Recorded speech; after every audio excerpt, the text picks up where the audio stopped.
Très très grosse licence coup de cœur, les Fire Emblem. C'est du tactical RPG, oui oui oui, j'adore ça les tactical RPG, plus particulièrement les Fire Emblem, c'est d'ailleurs ce qui m'a fait découvrir la licence des tactical RPG. C'était celui sur GBA je crois à l'époque. Mais bon, comme j'ai plus la GBA, bah, j'ai plus les Fire Emblem GBA, donc j'ai plus le classique, le Sacred Stone qui est exceptionnel. Si vous avez l'occasion, n'hésitez pas à le faire. Il est vraiment très très bon, le Sacred Stone. Et voilà, après il y a aussi une série dérivée, les Warriors. J'ai pas aimé les Musou. J'avais essayé un sur Switch, j'ai pas du tout aimé. Voilà, alors que j'adore la licence Fire Emblem. Donc bon, c'est vraiment le style qui m'a pas plu. Mais là, on va parler des Fire Emblem principaux. Voilà, c'est que la licence principale qu'on a là. On a Fire Emblem Path of Radiance sur GameCube. Et bien sûr, j'ai oublié le Fire Emblem Radiant Down sur Wii, que Gafast a, parce que j'avais sur Wii à l'époque. Mais quand j'ai revendu ma collection Wii, bah, j'ai donné à Gafast, parce que enfin, il y a un jeu qui est trop exceptionnel, et j'ai dit, fais-le, parce que c'est la suite globalement de celui-là, donc il faut quand même... Enfin, c'est mieux de commencer par celui-là, par le Path of Radiance que bah, j'ai fait 2 ou 3 fois. Il est tellement bon, mais tellement cher aussi. Il coûte très cher. Voilà. Je sais que c'est le jeu le plus cher que j'avais payé de ma collection. Je l'avais payé 100 balles celui-là à l'époque en plus. Et il a pris encore de la cote depuis. Voilà. Tous les jeux Fire Emblem, je ne l'ai pas dit, c'est des exclus Nintendo, puisque c'est édité par Nintendo. Donc très très bon. Voilà. Je l'ai refait récemment, celui-là il m'a pris 34 heures à faire. On a ensuite le seul Fire Emblem sur DS, ou en tout cas que j'ai, mais je crois que c'est le seul qui est sorti, c'est le Shadow Dragon, dans lequel on va suivre les aventures de Marth dans celui-là. Je l'ai pas dit, celui-là c'est les aventures de Eik et les mercenaires de Grail qu'on va suivre. Celui-là, les aventures de Marth, du coup. Euh, avec vraiment beaucoup de personnages recrutables ainsi que une classe exclusive à ce jeu. Je crois que je ne l'ai pas revu ailleurs, c'est les balistaires. Voilà, ceux qui contrôleront les balistes. On en a deux de personnages comme ça, donc faut faire gaffe à pas trop les perdre. Et ensuite, on va faire les épisodes 3DS. Alors ceux-là sont un peu compliqués parce qu'on peut pas faire de grinding hors combat. Je crois qu'à partir de ceux sur 3DS, on peut. On a eu le premier sur 3DS, ce qui est sorti, ça a été le Awakening. Beaucoup l'aiment. Moi, personnellement, c'est un de mes Fire Emblem que j'aime le moins. Dans celui-là, on va contrôler Chrome, Darren et Lucina. C'est les personnages principaux du jeu. Nos personnages vont pouvoir avoir des enfants, dont Lucina par exemple c'est l'enfant de Chrome, qui vient du futur et donc du coup on pourra les avoir pour les batailles. Bon, il est sympatoche quand même, c'est un bon Fire Emblem, enfin un mauvais Fire, enfin pour moi Fire Emblem moyen, mais un bon tactical. Les Fire Emblem sont des excellents tactical. Je crois qu'il n'y a aucun Fire Emblem où je me suis dit c'est vraiment un mauvais tactical.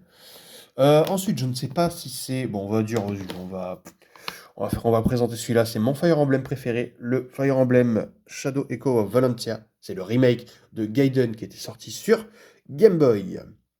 Dans celui-là, on va suivre les aventures de Alm et... comment elle s'appelle? J'ai oublié. Celica, voilà. Ouf. Oh, le trou de mémoire. Surtout que celui-là, je l'ai fait au moins 4 ou 5 fois, hein.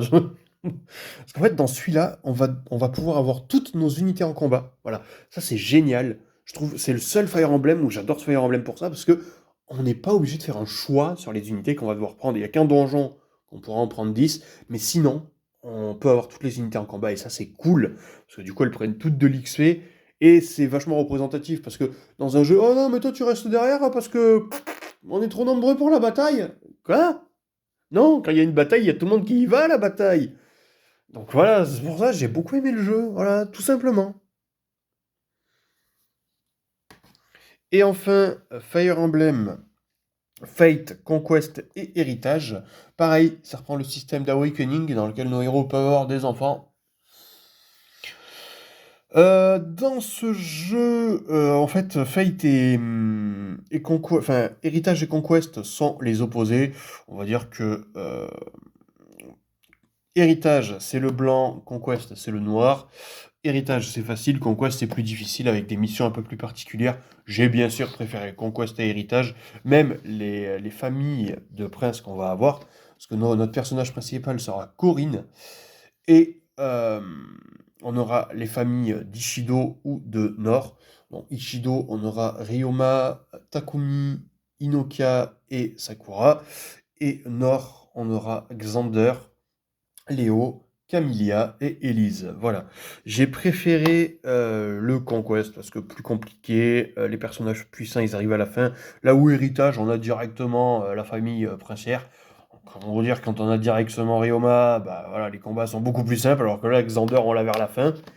Et il y a un DLC qui est sorti, qui est Fate Conquest, qui réunit un petit peu les deux jeux. En gros, les deux enfin les deux, on va avoir tous les personnages. Donc c'est le top pour ça. Le seul inconvénient du jeu, c'est qu'il n'est pas sorti en physique, il est sorti qu'en démat, et ça, c'est vraiment fort dommage. Je comprends pas pourquoi ils ont fait ça, c'est ridicule.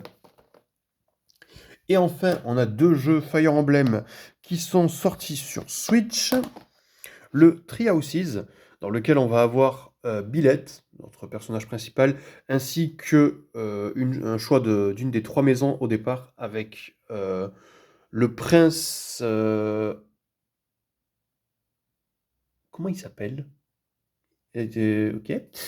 J'ai un trou. Eldegarde pour la maison rouge et Cloud pour la maison jaune. Comment il s'appelle le prince?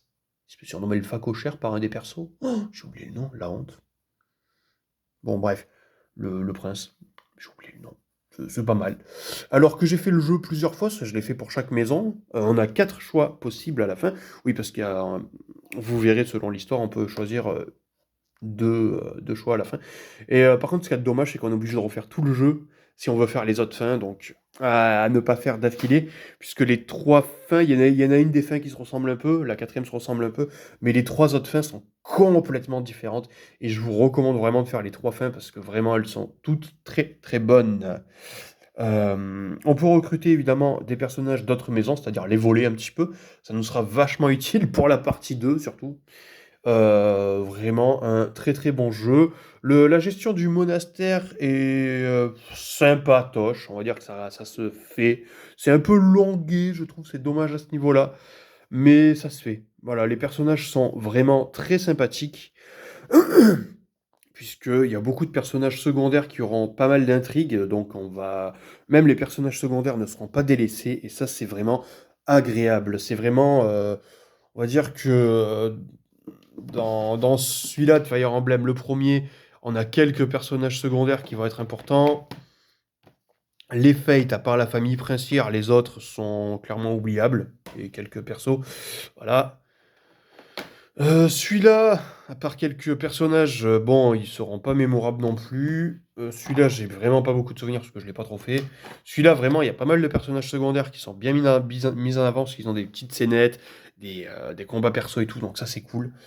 Et alors celui-là, le dernier, le Engage, le système de combat est cool, mais c'est tout. Parce qu'en fait, les personnages secondaires... comment il s'appelle notre perso? Alir, je crois. Ouais, je crois que c'est ça. Pour vous dire, j'ai même oublié parce qu'il y a des familles princières qui vont nous filer un coup de main. J'ai oublié comment il s'appelle. Je crois il y en a une, c'est Diamant et Alchrist. L'autre, c'est... j'ai oublié et j'ai oublié. Non, c'est... Voilà, bref. Pour vous dire à quel point les personnages secondaires de celui-là sont pas hyper importants, quoi. Ils sont pas mémorables. C'est dommage. Même notre personnage principal, c'est dommage. Donc vraiment, je trouve que ce Fire Emblem-là, c'est le moins bon de tous. Donc bon, ça reste quand même des jeux sympathiques, hein, les Fire Emblem, des tactical RPG. Si vous aimez le tactical RPG, foncez, faites les Fire Emblem. Vous n'en serez absolument pas déçus.